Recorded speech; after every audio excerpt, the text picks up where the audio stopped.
Getting lean is something which more and more people are now struggling with. See this like almost every time I go outside and walk around, every time you go to a public space, almost virtually more than half the people there have like 15, 20 pounds to lose. And a lot of this is generally because of a lack of motivation and just because of a lack of education. So in this video, I'm going to go over some really key essentials which are going to make your life so much easier and are going to really help you to actually burn off fat, consistently stay lean, and have a six-pack year-round. So the first point I want to go over is you should be doing resistance training 2 times per week. Why this is absolutely crucial is because there's 2 main components which are going to affect your metabolism. The first one is how much muscle you have, and the second one is how much you move. So if you're someone who doesn't have much muscle, you're literally just going to be fighting an uphill battle from there the whole time.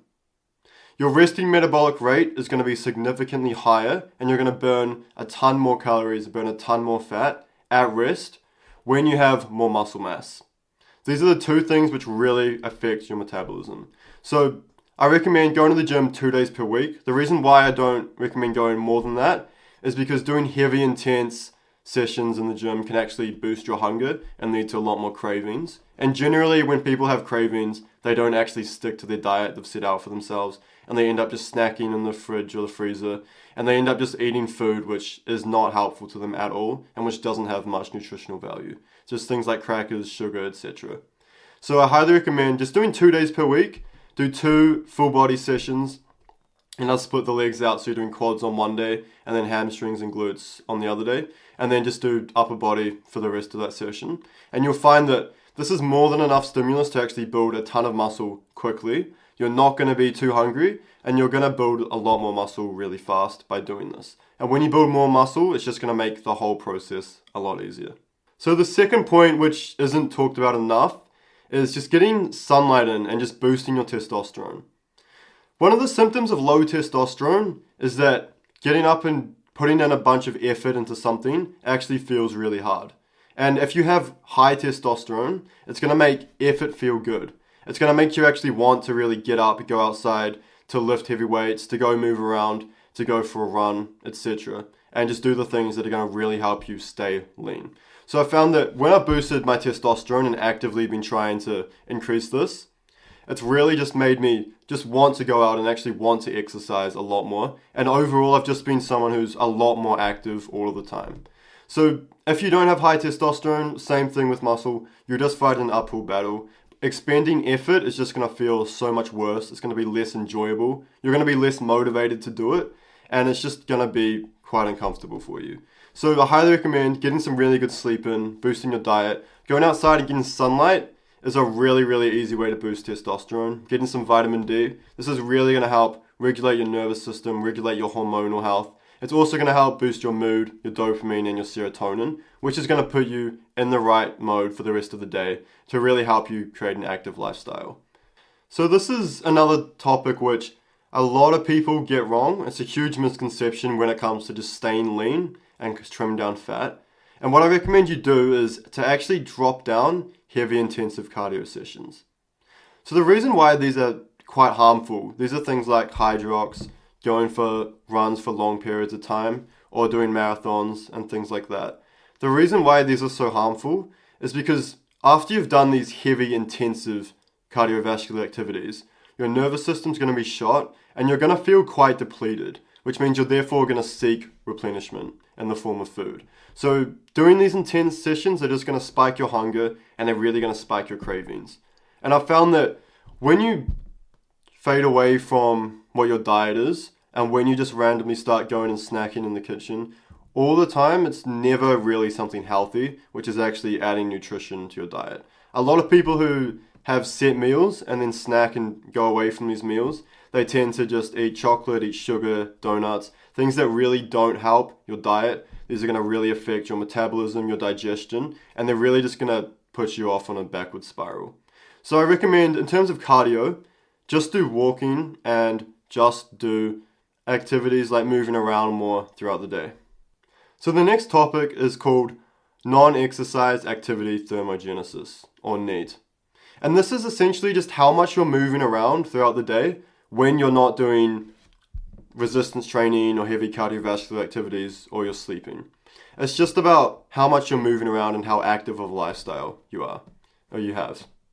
And I found that walking is the most effective form of non-exercise activity thermogenesis because it doesn't actually increase your hunger. So it's just a moderate form of exercise, which is going to help you burn calories, but it's not actually going to increase your hunger and increase your cravings, which is just going to make it so much easier to trim down some extra fat and to get lean. In addition to walking, it's just moving around throughout the day. There's been some really good research showing that people who think they have fast metabolisms actually just tend to move around a lot more. They're just a lot more active than people who tend to say that they have slower metabolisms.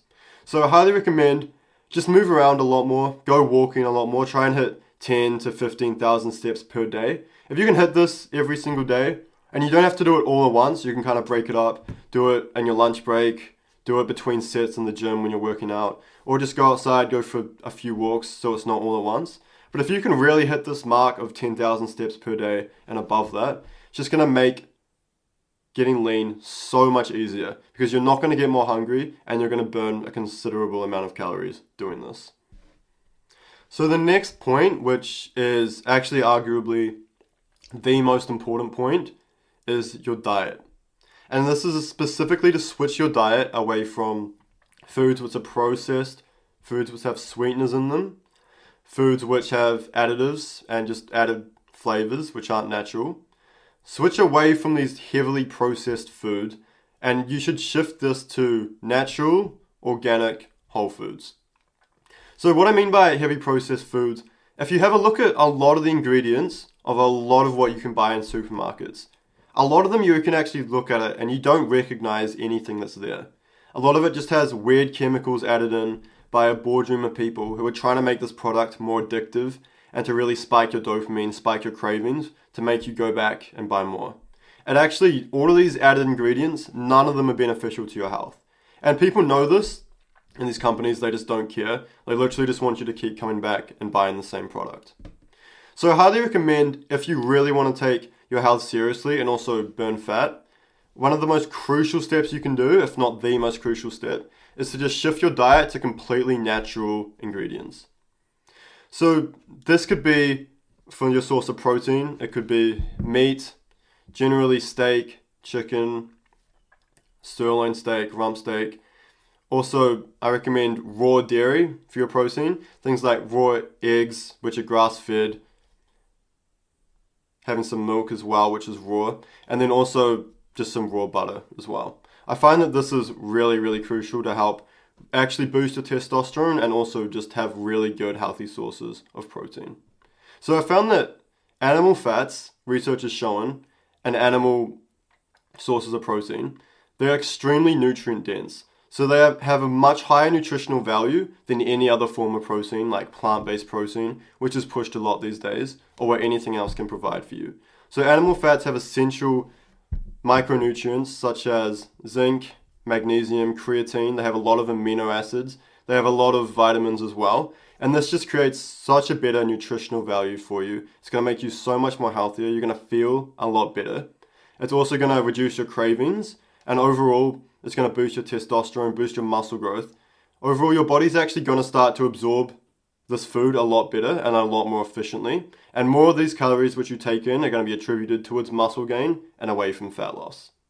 So I found that people who have highly processed diets, research has shown that this actually leads to really decreasing your mood. It's going to drop your serotonin. It's going to spike your dopamine and make you become less dopamine sensitive throughout the day, which is going to decrease your drive, your motivation, and make you want to sit on the couch a lot more. It's also really going to tank your testosterone, your hormonal health. It's going to make your sleep a lot better. It's going to make you have a lot worse cravings than beforehand. And it's also really going to affect your digestion. So if you can affect your digestion in this way, what's going to happen is it's going to mean that your ability to absorb nutrients is going to be severely hindered. And your body's just going to burn fat less efficiently. And like I said before, more of the calories you take in will be attributed towards fat gain. So it's really important that you take the whole of your health seriously if you want to lose fat. Because if you just eat whatever and you just track calories like some people do and just try and be in a deficit, whereas you don't actually pay attention to the quality of the food you're taking in, this is really going to backfire. It's going to set off your digestion the wrong way. It's going to actually affect your gut lining and slow down your metabolism. And it's just going to make everything so much harder. So building on this, one final point, you should have a balance of protein, fats, and carbs. Sources of fats can be butter, ghee, olive oil, especially extra virgin olive oil. It can also be nuts, avocados, sources of fruit. And then for carbs, I recommend fruit, vegetables, especially potatoes, white rice, and sourdough bread. And I found that once you have a balance of fats and carbs, and protein, what happens is it starts to actually regulate your energy and your mood so much better.